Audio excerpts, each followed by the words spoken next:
Hey BA fam, this message is sponsored by Discover. Did you know you could reduce the number of unwanted calls and emails with online privacy protection, the latest innovation from Discover? Discover will help regularly remove your personal info, like your name and address, from 10 popular people search websites that could sell your data, and they'll do it for free. Activate in the Discover app. See terms and learn more at discover.com/online privacy protection.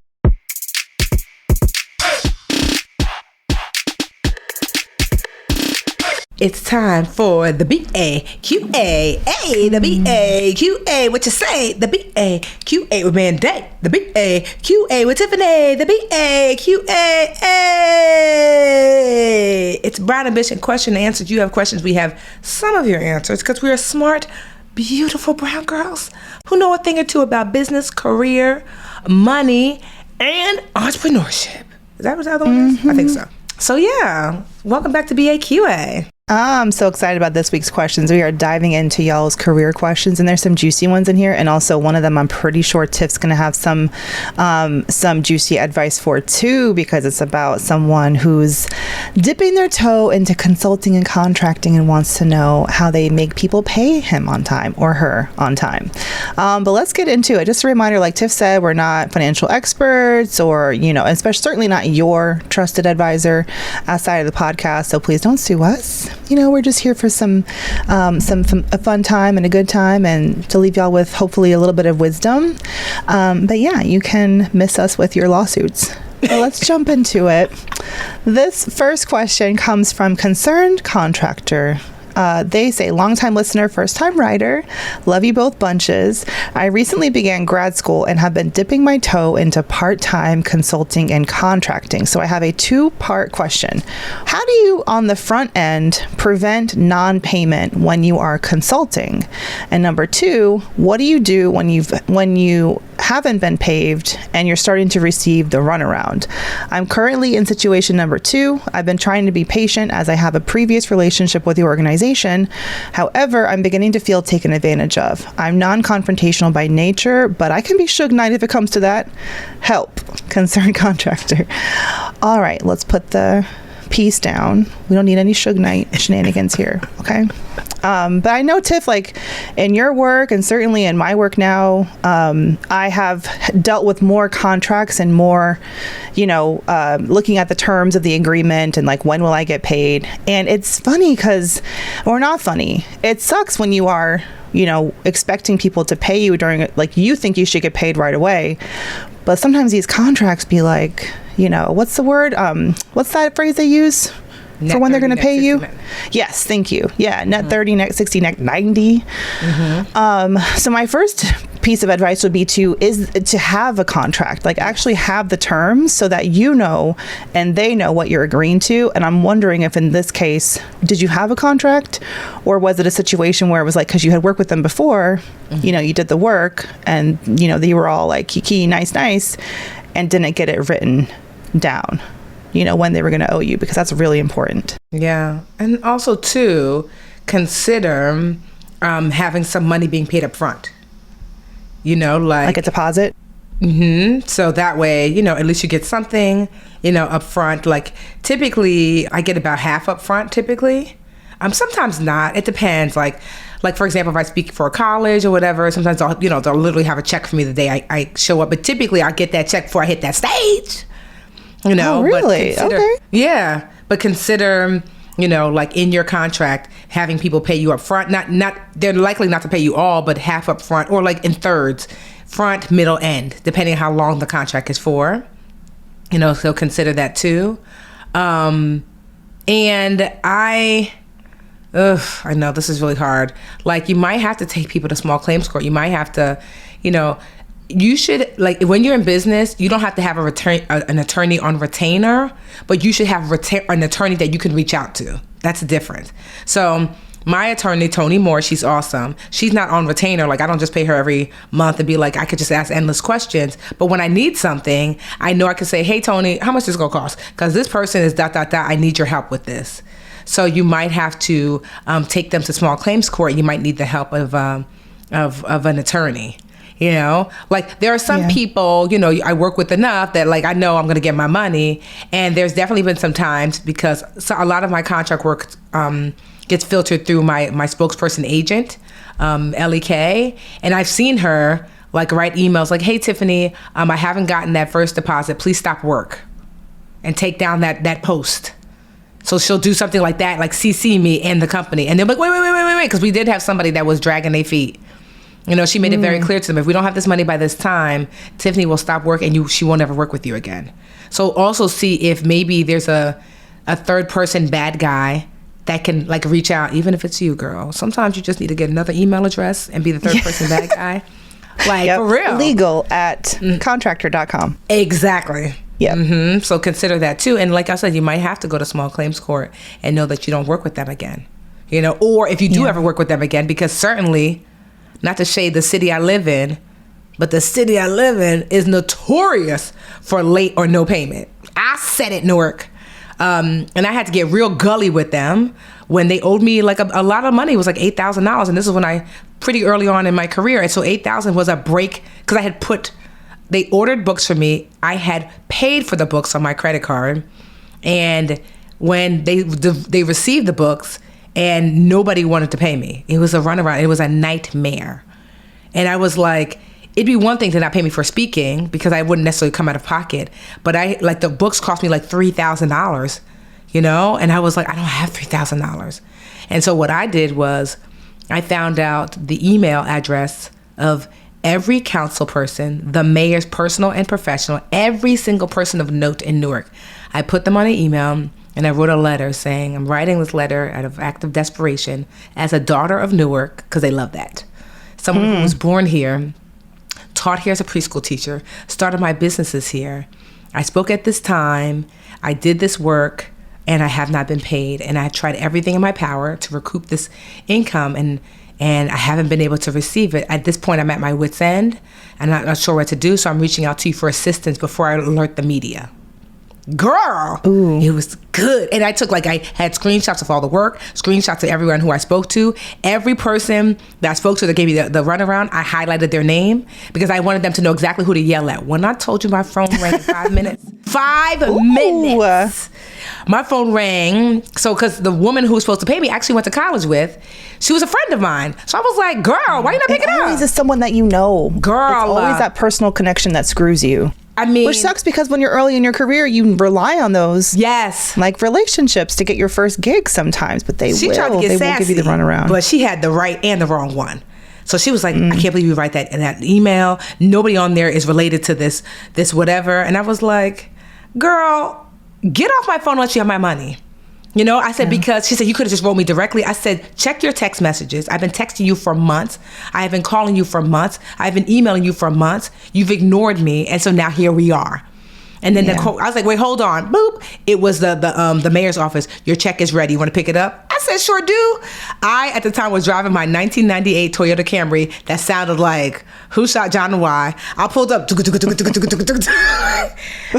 I was like, they're like, do you want to come in to get your check? I said, no, bring it to the car. Because by then I was pissed. Girl, I rolled down the window just slightly so they could slip the check through the car and ran to the bank. But I just say all that to say, it might be that you have to email above and beyond whoever this person is running you around, CC everybody, and write like a not so overtly threatening, like, this is what I've been through. Email, screenshot. You know, and you know, my next step, unfortunately, will be have to take this to small claims court, which is not ideal. And so that's it. Yeah. And also, I love that as a first step. And then also, I mean, you could skip also to just having a letter from an attorney or drafting up something. And I bet you could find a template or something. But, you know, hello, it has been, and have your facts. You know, it's been so many days of non-payment. And if you haven't completed the project, I would say stop. You know, until you get the payment, and then learn from it and make sure that in your future contracts that either you have the language, you can, it does not have to be fancy legalese either. I remember I spoke for like a PR firm, and in a Google Doc, we just outlined, you know, when I was going to speak, the rate, and when they would pay me. They didn't have any kind of contract like in their, you know, in the can that they could use for this kind of thing. They hadn't done it before. And we signed it, like I printed it out, signed it, and scanned it back, you know, and that was all it took. It doesn't always have to be super complicated, but you have to look out for yourself. and make sure that people can take advantage of you. And then, yeah, I feel like the bigger the company, the longer sometimes it takes to get paid. You'd be surprised. It's never the people who are small businesses or other entrepreneurs who give me the runaround. It's the big companies. So, but exciting for you to have this additional source of income while you're in grad school. I think that's really smart. And I mean, if you want to work with people and you want to attract the best talent, you can't be paying them. You can't not be paying them on time. It's trash. It doesn't look good on you. And I bet this person, you probably will think really long and hard before you have to work for them again. So get your money up front. If you ever work for the city of Newark, before I do anything now, I'm like, I need my money up front. Thanks. I love You're probably legendary. They remember. The daughter of Newark. All right, let's take a break. All right, y'all. Second question. Let's do it. Did you hear that? You should know what that means. That's your sign this year to finally forget about those run-of-the-mill resolutions and instead start your own New Year's revolution. It's the sound to start selling on Shopify like me. Shopify is the commerce platform revolutionizing millions of businesses worldwide. Whether you're selling t-shirts or books or mugs or whatever, Shopify simplifies selling online and in person so you can focus on successfully growing your business. Honestly, I use Shopify for my Molly Moore site. I have a Dreamcatcher's place where you can get swag, and I believe we use Shopify for Brown Ambition. Child, we are Shopify up around here. This possibility is powered by Shopify. Sign up for a $1 per month trial period at shopify.com/brownambition, all lowercase. So go to shopify.com/brownambition to take your business to the next level today. That's shopify.com/brownambition. Hey, BA fam. Many skincare experts and dermatologists have long touted the benefits of increased indoor humidity for healthy, glowing skin. But you want to know a not so fun fact? Having dry air in your environment can really begin wreaking havoc on your skin in as little as 30 minutes. You don't got to tell me nothing, okay? Because I live in the north and it is so dry in the winter. Me and my baby both wake up coughing and having super dry noses, and our skin is all, a little ashy in the morning. So that is why I'm so excited about the power of a humidifier, especially the Canopy humidifier. Canopy humidifier has an antimicrobial filter that can help catch irritating minerals, bacteria, and all that other nasty stuff from the water before it's evaporated into your environment. As a mom who's obsessing about the quality of the air that my son is breathing, this really means a lot to me. Canopy humidifier also has a built-in aroma diffuser that uses the simple process of evaporation to fill your room with scented moisture. Ooh, this sounds so luxurious. Y'all can go to getcanopy.co to save $25 on your Canopy humidifier purchase today with Canopy's filter subscription. And even better, use our code BROWNAMBITION at checkout to save an additional 10% off your Canopy purchase. Your skin will thank you. Hey, BA fam, this message is sponsored by Discover. Did you know you could reduce the number of unwanted calls and emails with online privacy protection, the latest innovation from Discover? Discover will help regularly remove your personal info, like your name and address, from 10 popular people search websites that could sell your data, and they'll do it for free. Activate in the Discover app. See terms and learn more at discover.com/online privacy protection. Hey BA fam, it's Mandi Money here, aka Mandra.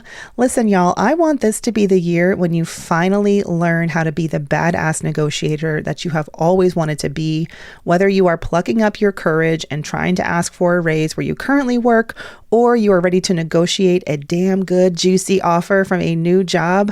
I am here for you. I have got a 5-step signature salary negotiation strategy that I only teach in my free virtual Nail Your Negotiation masterclass. I've got one coming up in just a couple of weeks. You can sign up and save your spot at nailyournegotiation.com.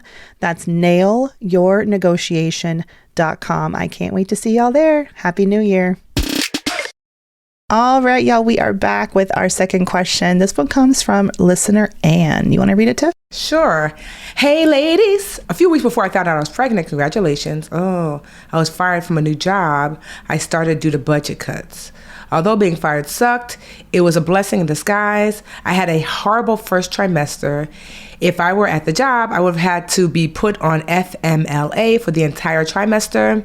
Now that I'm striving in my second trimester, I decided to start looking for work. If I find a job before giving birth in about 24 weeks, when do I tell them I'm pregnant, or should I wait until I give birth to start looking? I look forward to your suggestions. Thank you.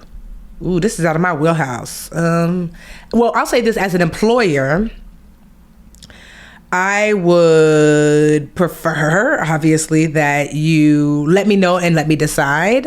And I might say start after you come back from, the baby. I don't mind, because we've had people, Tam is my CEO of the Literature Academy, has had 2 kids while here. So having children when when you are part of the staff, we love it. It's a little baby unicorn. You take your 3-4 months or whatever, no problem. But someone who's literally starting and then like a month later leaving, I feel like that might be a bit disruptive. And so as an employer, that would not be my first choice. I wouldn't want to know. So I can say, you seem awesome. How about you come back when you're back? Yeah. Well, the good news for you, Anne, is that you have no legal obligation to tell your employer that you're pregnant before you take a job. Now, that doesn't mean that in some cases, like Tiff said, it wouldn't be nice to give them a heads up. But I think the reality is, like, I can see how if you're coming into a role and you're in an executive level position and you are going to have, you have more skin in the game and you are, a key player in the business's success, that you would want to bring that up probably before, if you were getting closer to your due date. I remember when I was at Yahoo, and Marissa Mayer, who came from Google, she took the Yahoo CEO job in 2013, 14, or 12, I don't forget. And she was like 9 months pregnant with twins. So, and that was back when you had to interview in person. So it's harder to hide that. And I think in that case, you have to be upfront. But in your case, I'm not sure what position you are, what position you're in, but I would say I would keep that close to your chest, especially if you're in your second trimester. So am I. I feel like we're going to be due around the same time. You're probably not showing terribly or not showing that much right now. I would keep it to yourself. And I would say if you get a job, which you likely are, hopefully you do, get a job and you still have a few weeks left before your due date, I would take it. I would tell them, I would tell HR, when you join, and also this is another thing, find a way to strategically ask about parental leave benefits before you join, because you're going to want to know, will you need to be here a certain number of weeks or months? Sometimes they'll want you to be there for a year before you qualify for additional paid leave. And based on that, you may decide, okay, I feel confident in taking this job, because I will be accepting some leave with that. I know that there are companies who, if they do find out that you're expecting, they have no problem holding your spot for you. And I'll mention Google. My friend, and it was not even my friend who was pregnant, it was her husband, got a brand new job at Google, and he interviewed in August. The baby was due in, he interviewed in August, baby was due in August, and they were like, you got the job, we'll see you in January. And they gave him his parental leave up front. So the benefit of maybe telling them is that maybe there's something that can be worked out where they can maybe give you your leave up front and then hold that spot for you to join down the line. It's dicey because you really have to feel it out and feel if you feel safe. Because I'm not going to lie, some jobs may just need someone in the seat right away, and they may come up with another reason for turning you down. But really, it could be that, we want someone who can really hit the ground running, and that's discriminatory and illegal for them to deny you a job based on, your pregnancy. But I live in the real world, and that shit still happens. So this is probably a real unsatisfactory answer, but I at least want to make you feel take the pressure off yourself, because you actually do not have a legal right or a legal obligation to tell them, unless you're probably in the C-suite executive level and they make you sign something in advance being like, if you have anything you need to tell us, that's going to potentially interfere with your work, you have to tell us. But that's very rare and unlikely to be happening in this case. And I get both sides, but we wish you a very healthy and easy birth, a happy, delightful baby. Make me breathe and then hard. also like a dope job, sis. Okay. Yeah, well, I hope you got some good severance. At least you could have been off at that time. The first trimester, it can really kill. I don't know what I would be doing if I had to work 9 to 5 right now. Oh, I forget. I'm like, how did I do this? Girl, remember without my 2 to 4 naps? You was like, no, I'm not sure about this shift and change. And now look, shifting and changing, living. Where would I be without my 2:30 to 3:30 p.m. naps every day? I can't go back. I can't go back. But Anne, thank you for your question. Congratulations on your little one, our spring chickens. If you have a question, and you know you do, about career, about business, about entrepreneurship, about your finances, or just about being a brown girl, you know what I mean? We out here. You can send it to us. You can go to brownambitionpodcast.com. There's like an Ask Us Anything button. You can send us a voice note via Instagram. We're Brown Ambition Pod or Podcast, because we might have you in the stew virtually. You can tweet us, the BA Pod, right? Is it the BA Podcast? Right. At the BA Podcast, yeah. Right. You can tweet us. Yeah, we love your questions, and we love to have some of you guys back in the stew as well. Until next week, sisters and occasional brothers. Kevin, what's up, Kevin? Yeah, Kev, how you doing, Kev? Happy New Year, Kev, to you and your beautiful wife. I love her. Honestly, I love the both of them. They're really awesome. All right, BA fam. We'll see y'all. Bye. Bye. Hey, BA fam. We could not do this show without your support or the support of our team behind the scenes. The Brown Ambition podcast is produced by Cumulus Podcast Network. It's edited by the wonderful Imani Crosby and produced by Tanya Bustos. Dennis Stemplinsky is our in-house tech guru, and I am Mandi Woodruff Santos, your co-host, and I will see y'all next week. Former Navy SEAL Sean Ryan shares real stories from real people from all walks of life on The Sean Ryan Show. Wealth strategist Rob Luna. If you could solve a problem in this world better than anyone else, you're going to make a lot of money. And that's really what a business's ultimate goal is, whether it's your business or a manufacturing business. It's about solving a problem and making a bigger impact in people's lives than anyone else on scale. I mean, I've been trying to scale my business, but I can't find somebody to conduct these interviews. Yeah. The Sean Ryan Show on YouTube or wherever you listen.